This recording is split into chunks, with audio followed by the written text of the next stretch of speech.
The facts around the Tichitt culture prove that Diop was right. Oral traditions, archaeogenetic, and linguistic evidence link modern West Africans to the Pharaonic civilization. Busby et al. Reveal Sudanic ancestry in modern West Africans, indicating migrations across the Sahel 2,000 years ago. Ancient KMT is genetically connected to contemporary West African populations through trans-Saharan lineages. Dr. Diatanasio's Y chromosome analysis shows the migration of EM78 subclades ECTS693 and EV6873 from Northeast Africa to West Africa 6,000–5,000 years ago. The presence of EM2 and EM35 haplogroup subclades among the Mande peoples of West Africa supports the orature of Yusuf Tata Cissé and Samba Jali Jabate, linking the Mande ancestral nation Koratumu Ba to Kimi Kush, and confirming the Baladi man Yugu Dunguse as the ancestor of Dinga Cissé and the Soninke. The site of Dar Tichitt in the West African Sahel is one of the continent's earliest complex societies. Evidence from pearl millet grain, impressions on the bottoms of local potsherds, allowed archaeologists to trace the evolution of mobile herders and hunter-gatherers to sedentary farmers between 1900 and 100 BCE. Dr. Veerle Linseal traces the origin of pastoral domesticates from Northeast Africa into infra-Saharan West Africa, following the end of the African humid period. The specific species introduced during this time include sheep, Ovis ammon forma aries, goats, Capra agagris forma hircus, and taurine cattle, Boas primigenius taurus. The Soninka, who rose to prominence in the Ouagadougou Empire, also used the domestic horse, Equus ferus forma cabalis. This evidence confirms that the herder populations around the Tichitt area were of Northeast African origin, validating the Diopian migration. Although major socio-economic changes were gradual, the Tichitt farming diaspora persisted, eventually laying the foundations for urbanism and empire building in the Middle Niger region, including the ancient empires of Ouagadougou and Niani. The Soninka referred to the founders of the Tichitt culture as Kakoro, meaning ancient ones. The Diengwede anvil iron ritual among the Soninka symbolizes the peace treaty and incorporation of the Kakoro people into Ouagadougou society after being subdued and defeated in war by the Soninka. Dr. John Henrik Clarke disagrees with Christopher Wise, who promotes a white nationalist narrative suggesting that white populations were the intermediaries between the Tichitt and Ouagadougou empires. This narrative is rooted in the legacy of Hamidicism, which posits that white pastoralists from West Asia brought civilization to Africa. Cheikh Anta Diop and Théophile Obenga refuted this notion at the 1974 Cairo Symposium, demonstrating the infra-Saharan African origins of ancient Kemet and affirming the Hapi River basin as the cradle of African cultural unity. According to John Henrik Clarke, the term loco, which some scholars mistranslated as white, actually means foreign Ethiopians and was used by locals to describe indigenous Africans from different regions. The Yéréré Soninka of the Ouagadougou Empire migrated into Western Africa from tributaries connected to the Hapi River basin and encountered foreigners there whom they called the Galoma. Clarke identifies these Galoma as the Mossi people from the Volta River basin, completely refuting the claim that white Berbers were the immediate predecessors of the Ouagadougou Empire. The natural conditions of the Niger Valley, with its rich arable land and pasture, support a wide range of food production techniques. Traditionally, subsistence practices such as fishing, millet or rice cultivation, and transhuman pastoralism have been associated with specific ethnic groups. Within the inland Niger Delta, at the center of the Middle Niger region, more than 10 major ethnic groups are present. The Middle Niger represents a cultural crossroads between the three main African linguistic working hypotheses: Niger-Congo, Nilo-Saharan, and Afro-Asiatic. This area was sparsely inhabited before 4500 BP. By 2000 BP, due to arid climatic conditions and the significant contraction of the IND, the initial population had to adapt to aridity-driven waves of migration from the north and east. The original IND population, composed of fisher folk, is well documented around 4000–5000 BP, known as the Kobadi tradition. Around 3500–3000 BP, agro-pastoralist groups from the Tichitt tradition in the northeast joined these fisher folk populations in the northern delta. Simultaneously, in the Gorma region to the south, the Winde Koroji site complex, circa 3635–3115 BP, exemplifies regional cohabitation between the pre-existing Kobadi tradition and a new agro-pastoral tradition, likely resulting from a southwesterly migration by the Tlemcen Valley's occupants. Modern oral traditions claim that the autochthonous IND inhabitants were ancestors of the Bozo fisherfolk, who are derived from the ancient microlithic cultures of West Africa. Their original languages are considered lost by most historical linguists. The origin of the Bozo people is still controversial. They may descend from the autochthonous fisher population of the inland Niger Delta, IND, or have intermixed with waves of migrants from outside the region. Oral tradition indicates the arrival of the Nono from the north before the introduction of Islam. In recent history, the Nono, a Soninka subgroup, along with the Marka, Islamicized Soninka and Malinka, have been rice cultivators in the IND. The Nono origins are linked to the Proto-Soninka Tichitt Ualata diaspora from the Sahel to the IND. This corroborates with Musalam's analysis of showing that the Kakaro creators of the Tichitt culture were being attacked during the terminal Akingir period by pastoral populations from the north. According to the Yéréré Testimonies, these invading armies were composed of the Soninke, who followed the Kakoro south into the Joliba River Valley before finally conquering them. With every invasion of ancient Kemet by foreigners, a good chunk of its black native population emigrated to other lands of Africa, south or west of Kemet, to escape the oppression of the invaders, or simply to show their distaste for the foreigners who had now become the new rulers of the great empire. Scholars have counted as many as 6 such large migrations westwards across the Sahara alone.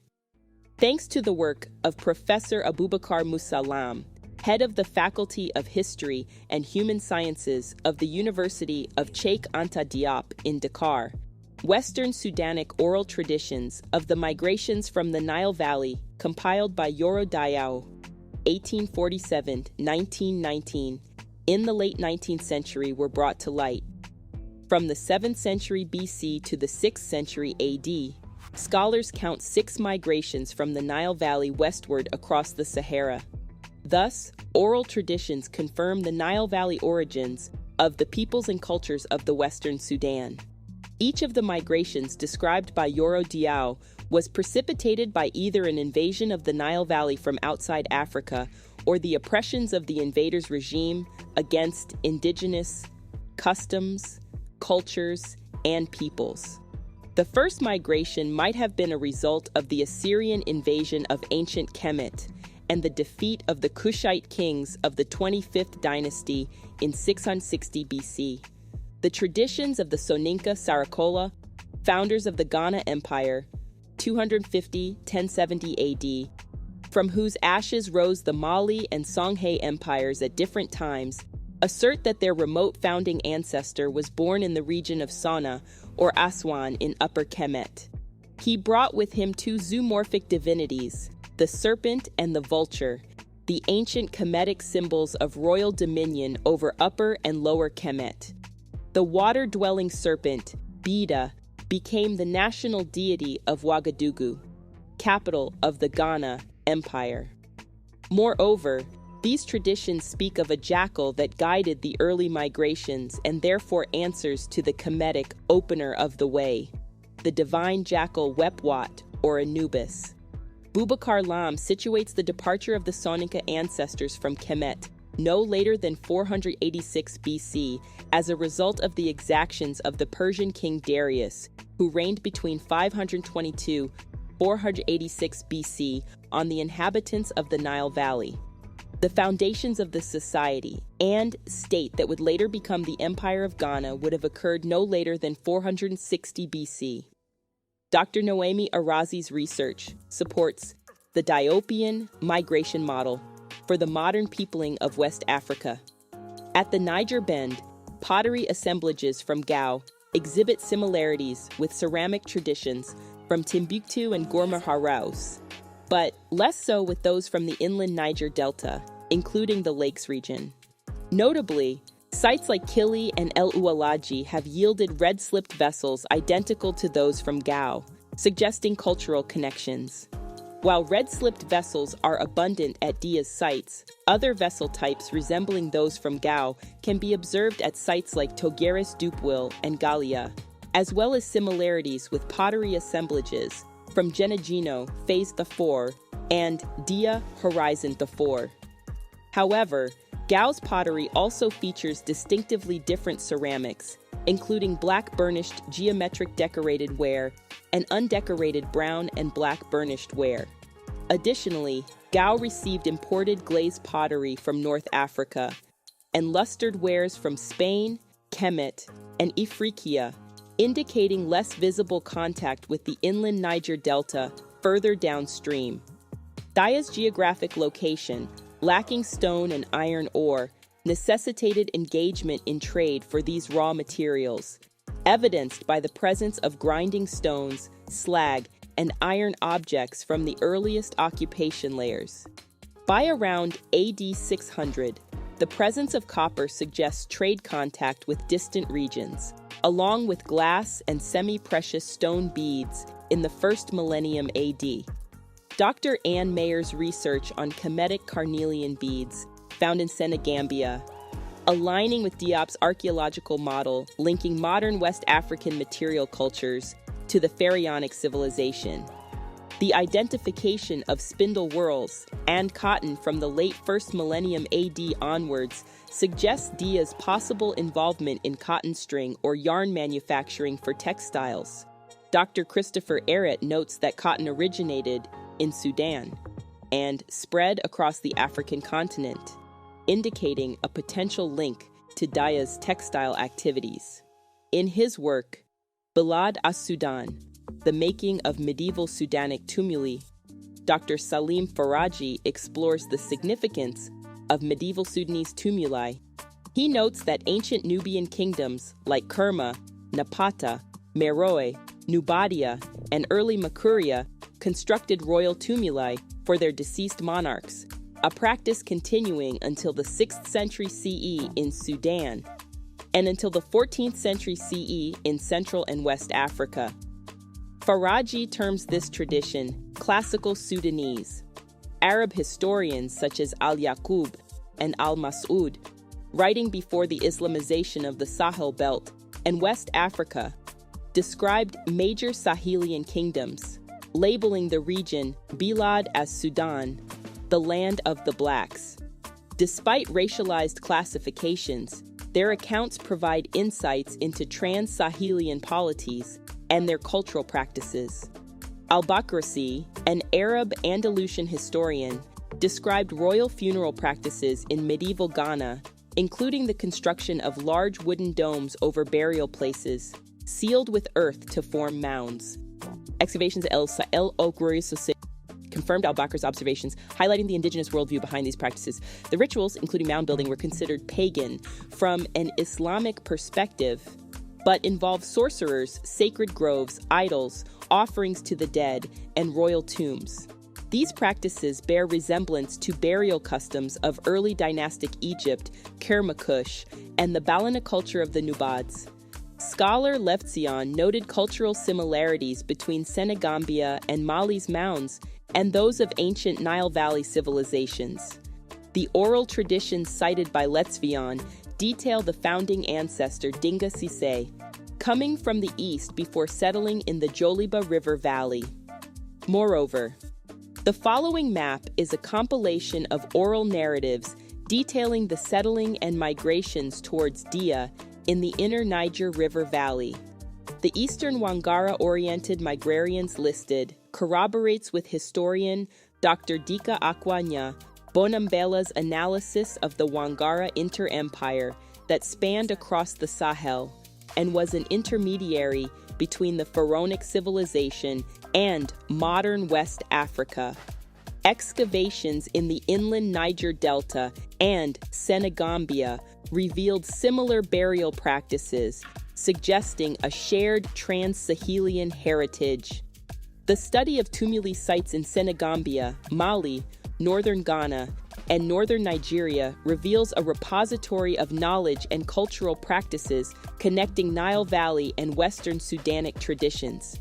These sites, dating from the 5th millennium BCE to the 14th century CE, underscore the extensive and diverse nature of burial practices in the region. Excavations at sites like Wanar, Senegal, and Mbolop Tobe in Senegal's Sine Saloum region have revealed variations in monumental megaliths, highlighting the rich cultural heritage of Senegambia and the Gambia. Scholars suggest that the origins of these burial structures may be found among the Sose, a Mande people, and the Wolof, a Serer people. Tumuli in the inland Niger Delta of Mali resemble their Kerma counterparts, indicating shared architectural traditions and burial practices.